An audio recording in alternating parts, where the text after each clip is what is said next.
అప్పుల బాధలు వెంటాడుతున్నాయా? అయితే 6 JVR వారి జాతిరత్నాలు ధరించండి. హాయ్, వెల్కమ్ టు మనం టీవీ. నేను మీ మనోజ్. సమంత రెండో పెళ్లి చేసుకున్న తర్వాత సోషల్ మీడియాలో ట్రోల్స్, మీమ్స్ తెగ రెచ్చిపోతున్నారు. నిజంగా కొంతమంది చెప్పేది ఏంటంటే, అసలు ఆవిడ రెండో పెళ్లి చేసుకుంటే మీకెందుకు, మూడో పెళ్లి చేసుకుంటే మీకెందుకు అని చెప్పి. కానీ ఆ దెన్ నవ్ అని చెప్పి ఇప్పుడు తెగ ట్రోల్ చేస్తున్న పరిస్థితి. అసలు మనం ట్రోల్ చేయడానికి కరెక్టా కదా? సభ్య సమాజం ఎంతవరకు ఒకరి పర్సనల్ లైఫ్లోకి వెళ్లకుండా ఉండాలి? మాట్లాడదాం. మనతో పాటు జాయిన్ అయ్యారు ప్రముఖ అడ్వకేట్ రజనీ గారు. నమస్కారం మేడం. నమస్తే అండి. ఒకరి పర్సనల్ లైఫ్లోకి వెళ్ళి ఈ ట్రోల్ చేసే వాళ్ళని అసలు ఏం చేయాలి మేడం? సరే, ఇది ఒకరి పర్సనల్ లైఫ్ అని కాకుండా వీళ్ళు ఎవరైతే సెలబ్రిటీస్ ఉంటారో వీరి గురించి ప్రతి ఒక్కరు ఆలోచిస్తారు కాబట్టి ప్రతి విషయాన్ని తెలుసుకోవాలనుకుంటారు. కానీ మంచి విషయాన్ని అయితే మైక్ లో చెప్పు, చెడు విషయాన్ని అయితే చెవులో చెప్పు అంటారు కదా. అటువంటి సిద్ధాంతాన్ని పాటిస్తే బాగుంటది ప్రతి ఒక్క ప్రజలు. ఈ ఈ సెకండ్ వైఫ్ సిస్టమ్ ఏంటో నాకు తెలియలేదు, కానీ చాలా మంది సినిమా హీరోయిన్లు అంటే చాలా పెద్ద సినిమా హీరోయిన్లు, మేబీ అన్ శ్రీదేవి గారు కానీ, మహానటి సావిత్రి గారు కానీ, వీళ్ళందరూ కూడా ఫస్ట్ హస్బెండ్ ని అంటే ఎవరైతే ఉన్నారో అతనితో కొన్ని ఇబ్బందులు అవుతున్నాయా, లేకపోతే అంటే చేసుకునే వాళ్ళు కూడా అవతల వాళ్ళు డైవర్స్ తీసుకున్న వాళ్ళు, అవతల వాళ్ళకి పెళ్ళై పిల్లలు ఉన్న వాళ్ళని ఎంచుకుంటున్నారు. అదే నాకు చాలా ఆశ్చర్యకరం అయిపోయింది. ఇప్పుడు మనబోటి సాధారణ వాళ్ళే ఒక మంచి వ్యక్తిని ప్రిఫర్ చేసుకొని, ఇతను కాదు అతను, అతను కాదు ఇది అంటూ చాయిస్ పెట్టుకొని చాలా ఎదురు చూసి ఒక 2-3 సంవత్సరాలు లేట్ అయినా మంచి మ్యాచ్ చూసుకుంటున్నాం. కానీ వాళ్ళెందుకనో మరి నాకు తెలియట్లేదు. సావిత్రమ్మ గారు కూడా గొప్ప అదిరిపోయి అందగత్తె. ఆవిడ కావాలనుకుంటే మంచి వాళ్ళు చాలా మంది వస్తారు. కానీ ఆ జమినీ గణేష్ గారికి ఒక ఒక పెళ్లి అయిపోయి పిల్లలు ఉన్నారు, అలాగే సెలెక్ట్ చేసుకున్నారు. అంటే ఎందుకని వాళ్ళ ఆలోచన ఏంటంటే వాళ్ళ భావాల్ని అర్థం చేసుకునే వాళ్ళు అయి ఉండాలి. వాళ్ళు గొప్ప వాళ్ళు, మంచి వాళ్ళు ఇవన్నీ కాదు. వాళ్ళు ఉన్న పరిస్థితిని, వాళ్ళు ఎక్కడైతే పద్మవ్యూహంలో ఉన్నారో, ఎక్కడైతే ముళ్ళ కిరీటాన్ని ధరించి ఉన్నారో ఆ పరిస్థితుల్ని అవగాహన చేసుకున్న వారు అయి ఉండాలని వారు భావిస్తున్నారేమో. నాకైతే తెలియదు. సో అక్కడ జమినీ గణేష్ గారు, మహానటి సావిత్రి గారు కలిసి ఉన్నారు. అదే రకంగా మన శ్రీదేవి గారు కూడా అతనికి కూడా అంతకుముందు మ్యారేజ్ అయింది, తర్వాత అతన్నే పెళ్లి చేసుకున్నారని కూడా విన్నాను.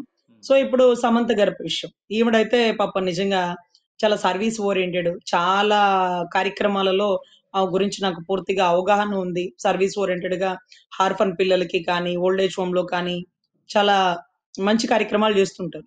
సో లైఫ్ లో ఎందుకు అలా జరిగిందో మనకు తెలియదు. అంటే ఇది ఇలా జరగాలని రాసి ఉంటే అది అలాగే జరుగుతుంది. సో పవన్ కళ్యాణ్ గారు అందుకే అంటారు, నాకు 3 పెళ్లిళ్ళని అంటారు పొద్దుగూకులది, నా కర్మరా, నా కర్మ అలా ఖాళీ అలాగే అయిపోయింది. ముందు ఆవిడతో అలా ఇబ్బంది కలిగింది, రెండో ఆవిడకి అలా నా ఉన్నాయన్ని ఇచ్చి పంపించినాను, నేనేమి అధర్మంగా లేను కదా, వాళ్ళకి ఇవ్వాల్సిన ఇచ్చి ఇంకొక పెళ్లి చేసుకున్నాను అంటారు. సో అక్కడ అది అలా జరిగిపోవాలని రాసి పెట్టుంది కాబట్టి జరిగిందండి అంతవరకు. సో అదే రకంగా సమంత గారి విషయంలో ఏదైతే ఆవిడ రెండో పెళ్లి చేసుకున్నారో, అతనికి కూడా అంతకు ముందు ఒక వివాహమై 2-3 పిల్లలు కలిగి ఉన్నారు. అది నెటిజన్స్ ట్రోల్ చేస్తూ ఉన్నారు. సో ఇప్పుడు మనం ఒడ్డున కూర్చొని నదిలో ఉన్న వాడిని, సముద్రంలో ఉన్నాడు రా రా అని పిలుస్తుంటాం. వాడు రాలేని పరిస్థితిలో ఉంటాడు. ఎందుకంటే వాడు ఎంత లోతున దిగిపోయాడో ఆ నదిలో ఉన్న వాడికే తెలుస్తుంది. ఒడ్డున కూర్చొని విహారయాత్రకు వచ్చినోడికి, మీ బోటోళ్ళకి, మానవ బోటోళ్ళకి తెలియదండి. సో ఆవిడ ఏ పరిస్థితిలో ఆ నిర్ణయం తీసుకున్నారో, ఆవిడ ఉన్న పరిస్థితుల్లోంచి అతను ఆ టైంలో సపోర్ట్ గా నిలబడ్డాడేమో. అందరూ ఎగతాళి చేస్తున్న టైంలోనో, లేకపోతే అందరూ గొప్ప లైఫ్ ని మిస్ అయిపోయాం అనుకున్న టైంలో, ఏది గొప్ప లైఫ్? అంటే బిల్డింగ్లు, బంగ్లాలు, లేకపోతే గొప్ప పేరున్నోడితో గొప్ప లైఫ్ ఉండదండి. మన మనసుని అర్థం చేసుకునేవాడు మన పక్కన ఉంటే చాలు. అది ఒక వ్యాపారస్తుడా, ఒక చిన్న స్థాయి ఉద్యోగస్తుడా, లేకపోతే ఒక పొలం వేసుకున్నాడా, whatever it may be, whatever it may be. So అక్కడ మనం అర్థం చేసుకోవాల్సింది అది. సో ఇప్పుడు వాళ్ళిద్దరి పెయిర్ చూస్తే కూడా చాలా బాగుందండి. కానీ నెటిజన్స్ కామెడీ చేస్తారు, లేకపోతే కామెంట్స్ చేస్తారు ఏంటంటే వయసు గ్యాప్ అని వివాహ సంబంధాల గురించి. మరి కృష్ణ గారికి భార్య ఉండగానే విజయ నిర్మల గారితో ఉంటున్నారు కదా. అప్పుడు మగవాడినైతే మీరు ట్రోలింగ్ చేయరా అండి? చక్కగా ఆ కుటుంబ సభ్యులతోనూ, ఈ కుటుంబ సభ్యులతోనూ ఎక్కడ ఏ ఇబ్బంది లేదు కదా. అంటే ఎప్పుడు మీరు ఎందుకు ట్రోల్ చేయలేదు అంటే మగవాళ్ళు ఏమైనా చేసేయచ్చు అనమాట. సో అది నాకెందుకో ఆ అమ్మాయి గురించి 10 సార్లు అలా అంటుంటే నాకు తప్పు అనిపించిందండి. ఎవరి లైఫ్ వాళ్ళది. వాళ్ళ కుటుంబ సభ్యులకి లేని బాధ మీకు నాకు ఎందుకు? ఇప్పుడు మహేష్ బాబు గారు, నరేష్ గారు వాళ్ళ కుటుంబ సభ్యులు, వీళ్ళ కుటుంబ సభ్యులు, ఆవిడ, వీళ్ళు అందరూ బాగున్నారు కదా. మళ్ళీ మీకు నాకెందుకు? మీకు నాకు అవసరమా? సో అది నాకు చాలా తప్పు అనిపించిందండి. వయసు గ్యాప్. మరి ఎన్టీ రామారావు గారికి, లక్ష్మీ పార్వతి గారికి ఎంత గ్యాప్ ఉందండి? తర్వాత జయలలిత గారు ఏ నిర్ణయాలు తీసుకున్నారండి అప్పట్లో ఏ నిర్ణయాలు తీసుకున్నారండి? సో ఇవన్నీ కూడా మనం ఆలోచిస్తే ఒకరి వ్యక్తిగత జీవితాల్లోకి మనం పోకూడదు. ఏమోనబ్బా! ఎన్ని బాధలు పడి, పడి, పడి ఒక నిర్ణయం తీసుకుంటారు. ఆవిడకి అతనితో సంబంధం ఉందంట. మీకు తెలుసా? అని అడుగుతారు ఇతను కూర్చొని. అవును. నీకెందుకండి? ఏ పరిస్థితిలో సంబంధాలు పెట్టుకున్నారో, ఏ ఏ తోడు కోసం వాళ్ళు కోరుకున్నారో నీకెందుకు? నీకెందుకు ఇదేంట్రా నీ ఇంట్లో పాలు తోడేసే పెరుగు అనుకున్నావా? కాదు కదా! వాళ్ళ జీవితాలు మనకనవసరం. మన కుటుంబంలో ఎన్నెన్ని జరుగుతున్నాయో మనం చూసుకుందాం. పిల్లలు కాలేజీకని ఎళ్ళిపోతున్నారు అది చూసుకుందాం. భార్య ఇంట్లోనే ఉంటుందా ఇది చూసుకుందాం. భర్త ఉద్యోగంలో డబ్బులు ఎవరికి పెడుతున్నారు ఇవి చూసుకుందాం.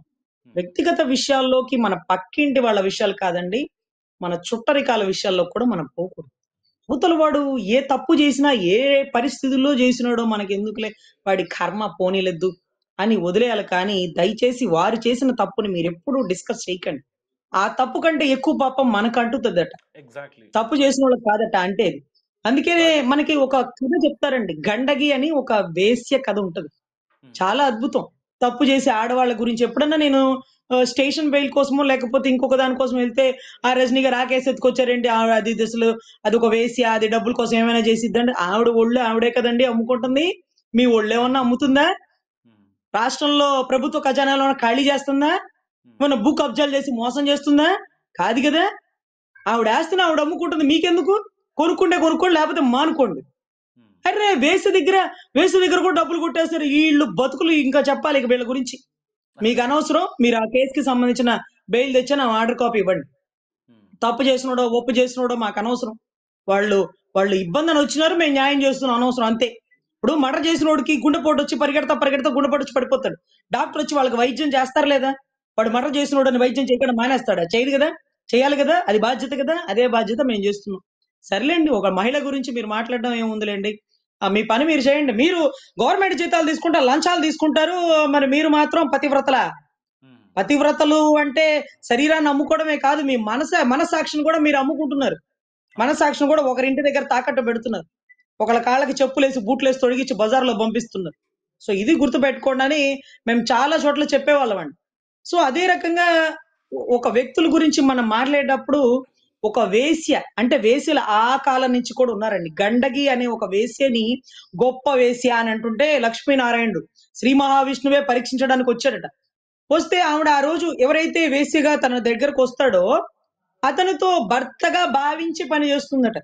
అంటే చక్కగా ఏదో పేమెంట్ తీసుకొని పని చేయనట్టు కన్నా కాకుండా, చక్కగా అతనికి వండిపెట్టి, అతనికి స్నానం చేపిచ్చి, అతనికి సపర్యలు చేసి, కార్యేషు దాసి, భోగ్యేషు మాతే, సైనేషు రంభ అన్ని గెటప్‌లు వేస్తుందని విని నారాయణుడే ఆవిడ దగ్గరకొస్తే, ఒక కురూపి అవతారంతో వచ్చి, ఒక విపరీతమైన జ్వరంతో ఆవిడతో అన్ని సపర్యలు చేసుకొని తర్వాత స్పాట్‌లో అక్కడే చనిపోతే, ఆ వేశ్య గండకి వేశ్య, ఈ రోజుకి ఇతనే నా భర్తగా భావించాను కాబట్టి, ఇతనుకి జ్వరం వచ్చి ఇబ్బంది పడి చనిపోయాడు కాబట్టి, ఇక నేను సతీ సహగమనం చేయాలని ఆ భర్తతో పాటు ఒక వేశ్య తగలబడిపోయింది. భర్త కాళ్ళు తన చేతిలో పెట్టుకొని కూర్చుని. అప్పుడు మహావిష్ణువు ప్రత్యక్షమై అడిగాడు. "నువ్వు గొప్ప వేశ్యవంటే ఏంటో అనుకున్నాను. నిజంగా నువ్వు మహాపతివ్రతమైన వేశ్యవి" అని చెప్తూ మాటల్లో ఆవిడనింది. భర్తగా నిన్ను పొంది ఉంటే నిన్ను బిడ్డగా కనుండేదాన్నేమో. స్వామి నన్ను పరీక్షించినందుకు గాను నువ్వు బిడ్డగా నా కడుపున పుట్టాలి అంటే గండకీ నదిలోనేనండి శాలిగ్రామ విగ్రహాలవి దొరికేయి. సో ఉమ్. అంత గొప్ప కథలున్నాయి. వీళ్ళు తప్పుడోళ్ళని మనం అనకండి. వాళ్ళు ఏ పరిస్థితుల్లో తప్పు చేస్తున్నారో మనకెందుకు? భగవంతుడి దయ వల్ల మనం ఆ తప్పు చేయకుండా ఉన్నాం గదా! చాలు గదా! వాడు దొంగతనం చేసినాడు, వాడు ఎదవ, వాడు అలా చేస్తున్నాడు, ఇలా చేస్తున్నాడు. చేతనైతే వాడిని మార్చు. లేకపోతే దాని గురించి చెప్పకు. దాని గురించి ఆలోచించకు. ఆ అధికారం నీకు లేదు. ఉమ్. నీకు లేదు. సో, ఇప్పుడు ఈవిడ గురించి మాట్లాడే ప్రతి ఒక్కరికి ఇదే చెప్తున్నా. ఆవిడ జీవితంలో బావుంది. ఇష్టపడి చేసుకున్నారు. అది కూడా హంగామాగా మీలాగా కోట్లు, కోట్లు ఖర్చు పెట్టి బిందాస్‌గా చేసుకోల. ఎక్కడో మీకు తెలుసు కదా! అది కోయంబత్తూర్ పరిసర ప్రాంతాల్లో ఉండేదనుకుంటా బహుశా. ఆయనకి ఈషా ఫౌండేషన్‌ది ఏదో ఉంటది. ఉమ్. అక్కడ ఒక సెపరేట్‌గా అదొక పూజండి. ఆ పూజ ద్వారా జరిగిన పెళ్లి. అంటే భూత వైద్యక ఏదో ఒక అంటారు వాటికి. నాకు దాని గురించి పూర్తిగా అవగాహన లేదు. అయినా సరే అది ఒక సిద్ధాంతపరంగా జరిగినటువంటి వివాహం అనుకుని భావించండి. అంటే ఎన్నో దోషాలు, ఎన్నో కళ్ళు, ఎన్నో కుళ్ళు ఇవన్నీ పోవడం కోసం ఆ పూజ చేస్తారు. ప్రత్యేకించి ఆ పూజ చేసి తద్వారా పెళ్లి చేశారు. చాలా సింపుల్‌గా చేసుకున్నట్టు. చాలా గొప్ప పెళ్లి. ఇలాంటి పెళ్లి నేను కమ్యూనిస్ట్‌లో చూడడమేది గానీ, ఇలా సినిమా హీరో, హీరోయిన్‌లో చూడలేదండి. అంటే కమ్యూనిస్ట్‌లో ఇంత గొప్ప ఆదర్శ వివాహాలు చేసుకుంటారు. అంటే రూపాయి ఖర్చు లేకుండా టీ, కాఫీలతో అయిపోయే పెళ్ళిళ్ళు. సో ఎనీవే హార్టీ కంగ్రాచులేషన్స్ అండి. ఆవిడ లైఫ్ లో ఆవిడ గొప్పగా లీడ్ చేయాలి, అనుకున్న లక్ష్యాన్ని సాధించాలి. ఆ లక్ష్యానికి ఇతను తోడుగా నిలబడాలి. ఏ కారణాల వల్ల అతను తన ముందు భార్యతో విడిపోయినాడో అన్ని మాట్లాడుకొని విడాకులు తీసుకున్నాకే స్టెప్ వేశారు కాబట్టి ఏ కారణాలు మనకెందుకండి. వీళ్ళు బాగుండాలని కోరుకోండి. ఆవిడ కూడా విడాకులు తీసుకున్నాక కూడా బాగుండాలని కోరుకుందాం. ఆమె బిడ్డలకి ఏదైనా అవసరమైతే మంచి చెడు కూడా ఇతను జరిపేంత శక్తి సామర్థ్యాలు, అంత గొప్ప మనసు ఇతనికి ఇవ్వాలని కోరుకుందాం. వీళ్ళ జీవితంలో 10 అడుగులు ముందుకు వేయాలని కోరుకుందాం. మంచి జరగాలని కోరుకుందాం. ఆ మంచిలో మనం ఉండాలని కోరుకుందాం. అంటే అందరూ బాగుండాలి, అందులో మనం ఉండాలి. సో ఈ ఒక్క గొప్ప నినాదంతో ముందుకెళ్లాలని మనస్ఫూర్తిగా కోరుకుంటూ, ఎవరి గురించి ఎవరు దయచేసి క్రిటిసైజ్ చేయకండి. ఎవరైనా తప్పు చేసినా, వాళ్ళు ఏ పరిస్థితిలో చేసినారో, ఎవరైనా ఇలాంటి పెళ్లిళ్ళు చేసుకున్నా వాళ్ళకి ఏ విధి విధానాల్లో ఏ కర్మానుసారం అనుసరించి వాళ్ళు ఇలాంటి పెళ్లిళ్ళు చేసుకున్నారో అని మీరు భావించి దయచేసి వారి గురించి విమర్శించి మీ విలువైన సమయాన్ని, ఆరోగ్యాన్ని వృధా చేసుకోవద్దని నేను భావిస్తున్నాను. యా, థ్యాంక్ యూ రజనీ గారు. సో ఇది నమస్తే. రజనీ గారు అనాలిసిస్. మీరు ఏమనుకుంటున్నారు మస్ట్ కామెంట్ చేయండి. చూస్తున్నాను మనం టీవీ.